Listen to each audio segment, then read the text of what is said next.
पुरकाली block की समीक्षा पंचायत की अध्यक्षता कर रहे अध्यक्ष और मंच पे बैठे संगठन के सभी सिरमौर जिम्मेदार पदाधिकारियों, सामने बैठे किसान सरदारी, बुजुर्गों, नौजवान साथियों, पत्रकार बंधुओं और LIU इंटेलिजेंस से जुड़े हुए सभी लोग, सभी ने समस्याओं पर चर्चा करी और समाधान एक ही बताया कि भाई संगठन मजबूत करा जाए, संगठन मजबूत तो करा जाए, लेकिन कैसे किया जाए उस पर कोई चर्चा नहीं।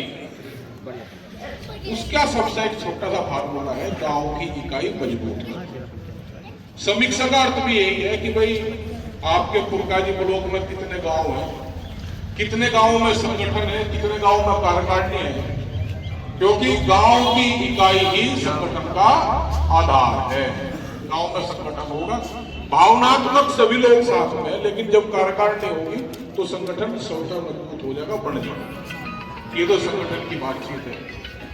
40 साल से निरंतर राजनीतिक रूप से संगठन चला नहीं करते, लेकिन उस ईश्वर की, उस परमात्मा की मेहर है कि ये संगठन चल रहा है। बहुत षड्यंत्रकारी सरकारों के सामने भी चल रहा। जिस तरीके से भाई एक मिनट नंबरदार, जिस तरीके से पार्टियों को तोड़ने के लिए काम करते हैं ये लोग, इसी तरीके से संगठनों को भी तोड़ फोड़ करा के कमजोर करने की पूरा काम, कितना काम सरकारों का होता है वो कर सकती है। लेकिन संगठन आज भी चल रहा, और ये क्योंकि भौगोलिक रूप से देखा है तो सबसे बड़ा किसान संगठन आपका भारतीय किसान यूनियन है।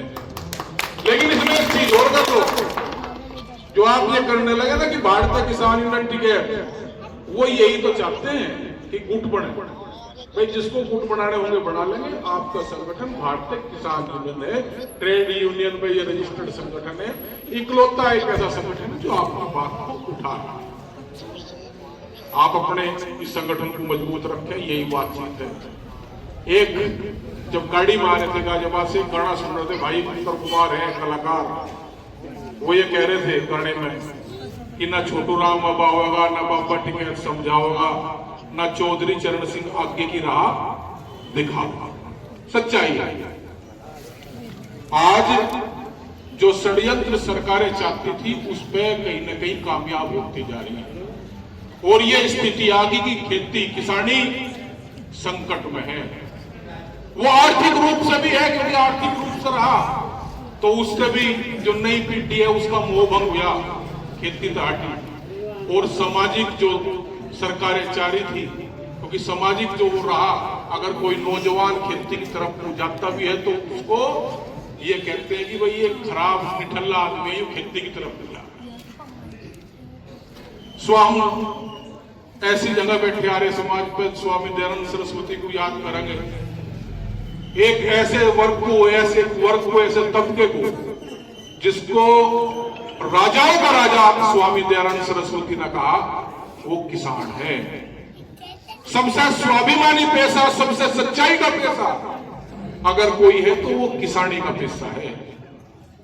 हम सब लोग बुजुर्गों से, और इस बात का आप अपने आप अंदाजा भी लगा लोगे, अगर किसी के 2 भूख ठीक भी है और वो खेती कर रहा तो बिहार नहीं हो रहा, लाइन लग रही रडू की दामू में। नहीं, सच्चाई है ये। वो अभिशाप ही तो बनाया खेती, वो अभिशाप नहीं है। इसका स्वाभिमानी पेशा कोई खेती का हो नहीं सकता। नौकरी थी, कहीं नौकरी नहीं रही, फौज की तरफ नौजवान चला जाकर था, वो भी 33-34 साल के, उसमें पेपर कहीं अगर कोई तैयारी कर रहा, कई साल की लगा कर मेहनत कर रहा, नीट जैसे उसके भी पेपर लीक हो रहे, तो क्या करेगा नौजवान? आपने वो आर्थिक रूप से तो कमजोर सरकारों ने किया, उसको फसलों के रेट नहीं मिले, उसको दाम ठीक नहीं मिला। संगठन की बात चल रही थी, एक छोटी सी बिजली की समस्या तक खड़ा संगठन, जो छोटी सी चीज थी, सरकारों ने 22 रुपए तो बढ़ा के 30 रुपए कर दिया, उससे एक संगठन बनेगा किसान यूनियन। लेकिन आज की स्थिति देखो क्या है इस किसान की, कोई किसान ऐसा नहीं बच रहा जिसको कर्ज ना हो। संगठन तो बना, अपनी आवाज दी, आवाज मजबूती के साथ में किसान कहने लगा, लेकिन उसको कुछ नहीं मिला। अगर अंतरात्मा तक भीतर तक पूछ कर देखिए, अगर किसी की बाहर से कोई नौकरी पे और उसका कोई आमदनी नहीं है तो क्या वो खेती से काम चला लगा? नहीं चला सकता। वो ठीक विद्यालय में नहीं पढ़ा सकता अपने बच्चों, ठीक स्वास्थ्य लाभ भी नहीं, अगर किसी का छोटी सी बीमारी हो जाए अस्पतालों में इलाज भी नहीं करा सकता। तो ये षड्यंत्र पूरा चल रहा कि खेती किसानी से इस नौजवान को हटाया जाए। बड़ी कंपनियों की निगाहें खेती की तरफ को रही। 3 कृषि कानून जो देश में आए थे वे भी यही थे। अब उसका माध्यम बदल के FTA ले आए, फ्री ट्रेड एग्रीमेंट, मुक्त व्यापार समझौते। अब अलग अलग देशों के साथ में समझौते किए जा रहे हैं। अमेरिका लाखों करोड़ों व्यापार की बातचीत अपने उससे कह रहा कि हमारा बड़ा उत्पाद ये कैसे तब उसमें आएगा देश में जिसकी आबादी बहुत बड़ी है। क्या किसान का होगा?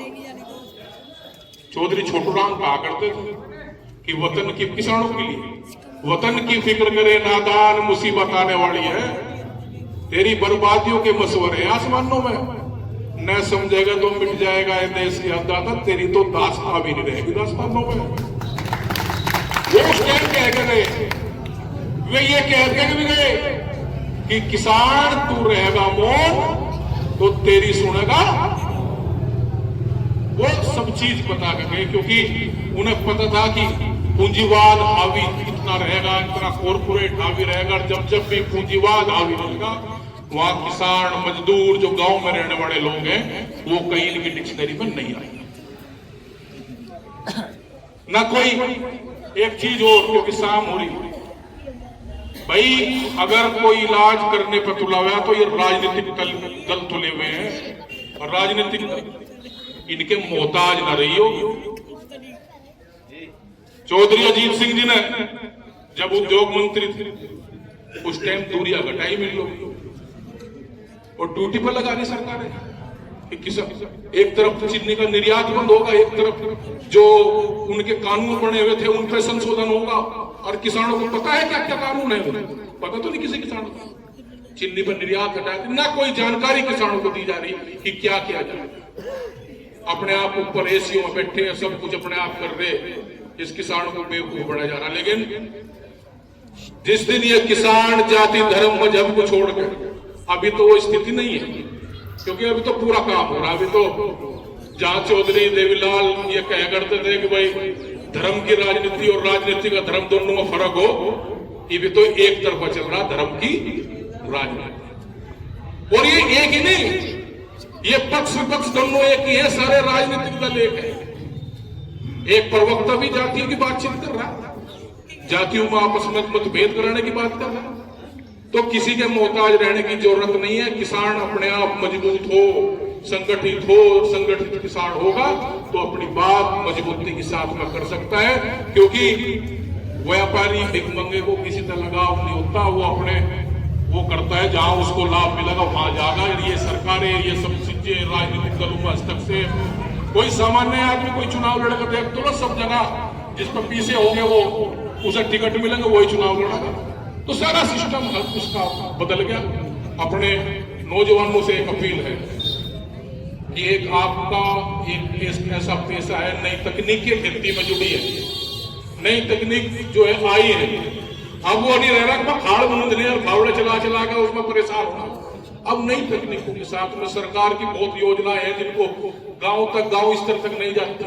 आप लोग पढ़े हैं गूगल का, उसका सब चीजों का AI का जमाना है। आप सब चीजें देख के और इस खेती की तरफ लगे, नई एक ही ढर्रा अपनावे और इस खेती को नए आयाम दे। बुजुर्गों का आशीर्वाद लें, बुजुर्गों के तजर्बे को लें। उनका तजर्बा तो इस तरह फालतू और क्या लोग भले आदमी हो, इन्होंने तो